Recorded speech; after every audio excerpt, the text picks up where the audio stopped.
Welcome back to SportsLine here on News Channel 5 Plus. And it is a tradition unlike any other. The Masters set to get underway tomorrow at Augusta National.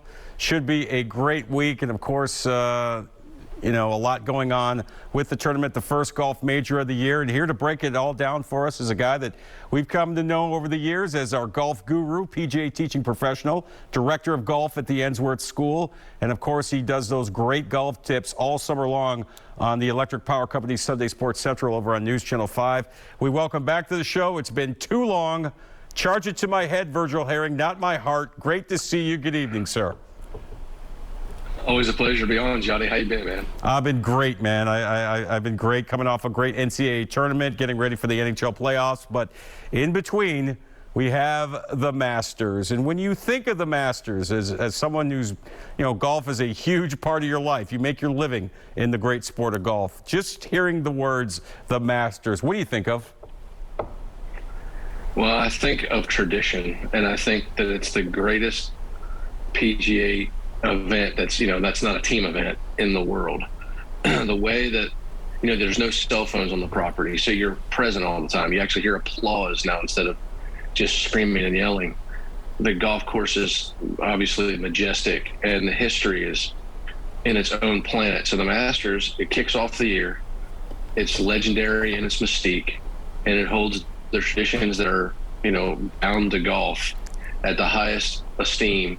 And I think that's why people who love golf almost across the board, whether you're from America or not, believe the Masters is the greatest tournament in the world.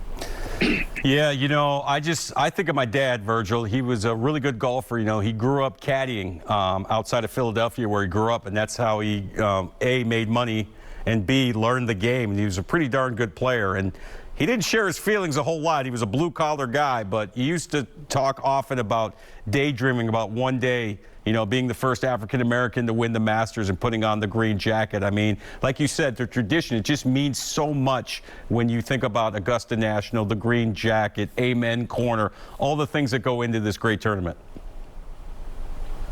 Yeah, I think that, there's so many things that matter to people. When you think about what you just said, with Tiger Woods, what he did in 1997 changed the entire landscape of golf, and who he has become and what he represents to golf is second to none. He rose it to a level that we've never seen, and obviously he doesn't hold the record for being the greatest golfer. Jack Nicklaus does, but I don't think even Jack Nicklaus would argue that nobody's ever played the game like Tiger.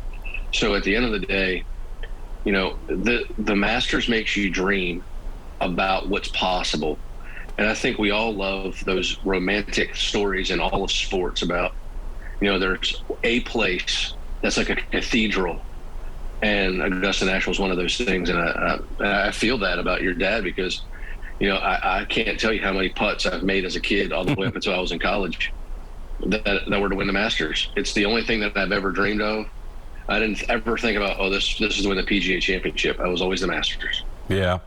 All right, well, let's talk about Tiger Woods. Of course, the big story coming this week, a remarkable comeback from him. Just 15 months ago, he was in that horrible car accident. I didn't think he'd ever play again. Maybe, there was talk of maybe he would have to lose one, if not both of his legs. And, he's been at Augusta for a couple of weeks practicing, and he says, I'm going to give it a go. I'm ready to play.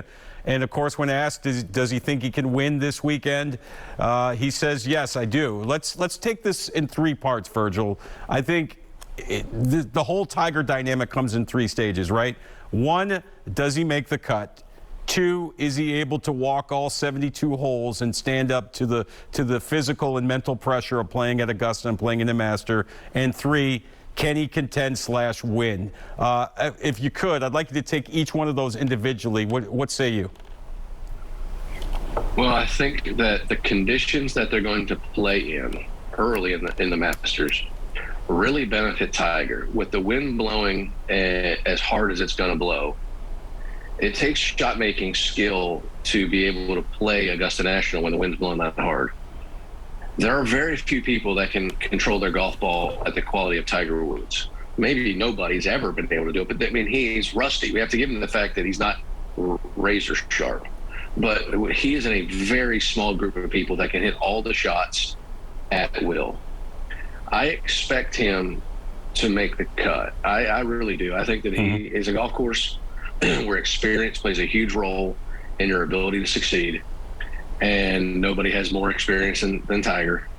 I do believe the biggest concern is what's it going to be like Saturday at 4 o'clock when he's got to climb number 8, or about 6:15 when he's got to climb 18. After he's already walked about 12 miles, how's that right leg going to be doing? I believe that's the biggest concern. I don't think it's a question of whether he has the game. I think it's whether his right leg can literally take the punishment that it's going to take on that hilly golf course that Augusta National is. Yeah, now, when it comes to when it comes to contending, I really do believe that he will contend. I will be shocked. It'd be the greatest story in sport. Now, we've already said that in 2019. It's the greatest comeback in the history of sport. Now, if he wins this, it blows that comeback story completely, utterly out of the water. This would be a story that we'd never stop talking about. But think about it. He's won the U.S. Open on a broken leg and a torn ACL. He comes back and wins the 2019 Masters after a litany of full-scale life events that have just ravaged him, whether it's his body health, personal life, you name it, it was going wrong. And he righted that ship to what we thought was the culmination of the greatest comeback of all time. If he does this, it'll be the greatest thing that you can't even dream it up. But I'm not sure that he's going to be able to do it. But I'm going to be tuned in to see it, that's for sure. You and a lot of other people as well. I mean, once that announcement came out that he's going to give it a go, I'm sure a lot of ears and eyes perked up and said, oh, I need to watch the Masters this weekend, because that's what Tiger does. He moves the needle. Part of me is surprised that, he's going to tee it up and play. But given what you've just said in terms of the comebacks he's made, I guess we shouldn't be surprised, right? That's just what Tiger Woods does. Yeah, I mean, he loves to prove people wrong. He loves adversity. He's a bizarre person when it comes to struggle. The more he struggles, the better he performs. Looks like he's been reading David Goggins' book for too long. But at the end of the day, we have no reason to doubt him anymore. I mean, 2019 was enough to make me stop doubting across the board. Yeah. Now I'm just compelled to see how far it can go. Yeah, no question about it. All right, Virgil, what do we need to know about the course this weekend? Obviously, weather could be a factor. We could have some cold mornings, and then I guess it's going to warm up as the weekend goes along. What do we need to know about this year's version of Augusta National, the course? Any changes we need to know about in terms of hole placement, anything like that? Well, I think that they've added length to 13. They've done some adjustments to hole 11. But at the end of the day, it comes down to this. When the temperature drops and we get a north wind, that makes the par fives, all of the par fives, longer. So when we have a north wind, and it won't be a north wind all 4 days, but when we have a north wind that prevails through the tournament, that's when you see Zach Johnson win. That's where you see Brent Snedeker contend. But all that Mike Weir wins when there's a north wind cold golf tournament, because the elite players almost always are the guys who hit it the longest. Now all of a sudden they have to hit wedges into the par fives too. And although, Tiger Woods is a great wedge player, Zach Johnson won a major championship strictly because his wedge play that week was spectacular. So with the north wind, at least Thursday, Friday, and at least some of Saturday, you're going to see how well the bombers, the great players that we know about, all the way from the DJ and Rory to Koepka and DeChambeau, and I wouldn't call Tiger a bomber anymore, but he hits it plenty far. Yeah. How well do they handle the fact that they can't get to some of the par fives and two, and how good is their short pitching? That's going to be the key. Augusta National is a second shot golf course, which means is that your approach play into the green is essential. Historically speaking, when you look at the greatest performers, Jack Nicklaus, Tiger Woods, Arnold Palmer, they happen to be the greatest iron players of their time.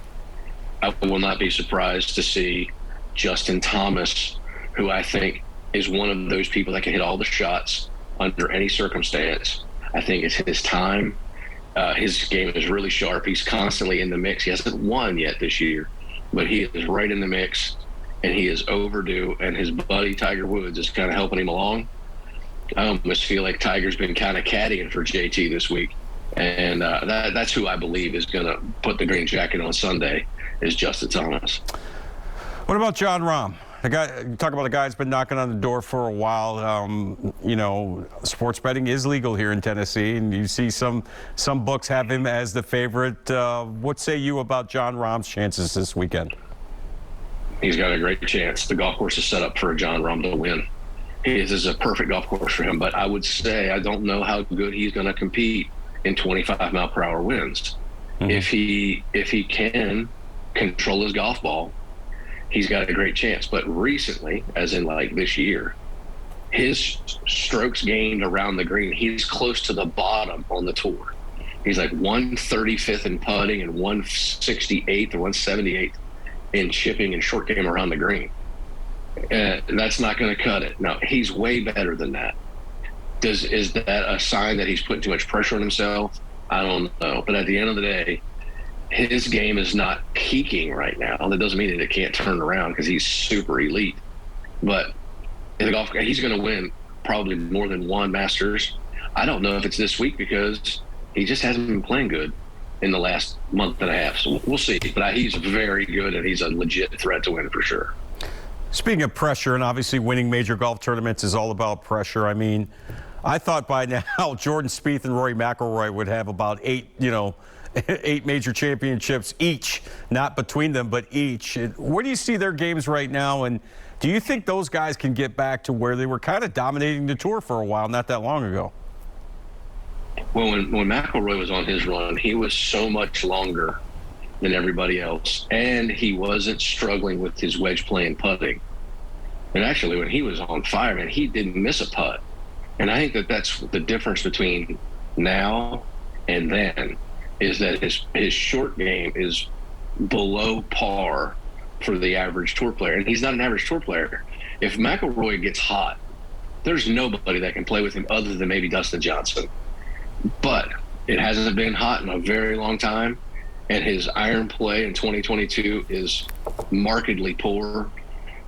I think that the only storyline that could match the Tiger Woods being in contention would be McIlroy winning and completing the career Grand Slam. Mm-hmm. But I don't see that. Now let's talk about Jordan Spieth. Yeah, Jordan Spieth always plays good here. Even when he's not in good form, this golf course does something to bring out the best in Jordan Spieth.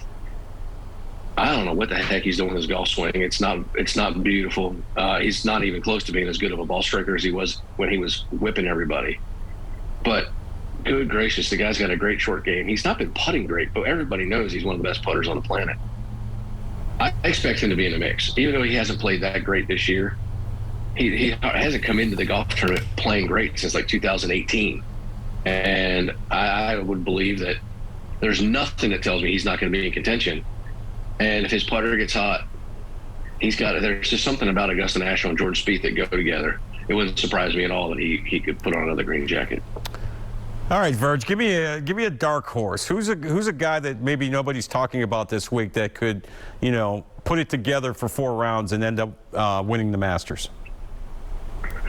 Well, let me give you a handful because they kind of go all over the place. 2 guys that are young, Will Zalatoris and Victor Hovland.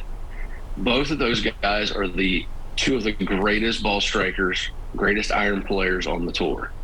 I believe both of those guys are going to win green jackets as well. I get a little concerned about both of them because they're not the greatest putters, and if there's anything that Augusta National will punish, is somebody who's not real sure about themselves inside of 8 feet. Then there's Xander Schauffele. I'm not even sure he's finished outside the top 5 since he's been playing in the Masters. He had a chance to win last year, the year before that, and the year before that. He's got to be looking good. And then there's these 2 guys that always seem to have their nose in it. Louis Oosthuizen and Bubba Watson. Now, Bubba's won 2. Oosthuizen seems like he's finished in the top 10 every year the last 10 years. But he's only won 1 golf tournament on the PGA Tour. That was the 2010 Open Championship at St. Andrews. He has probably finished in the top 10 12 times in a major championship. At some point, he's got to break through. He's come very close here multiple times.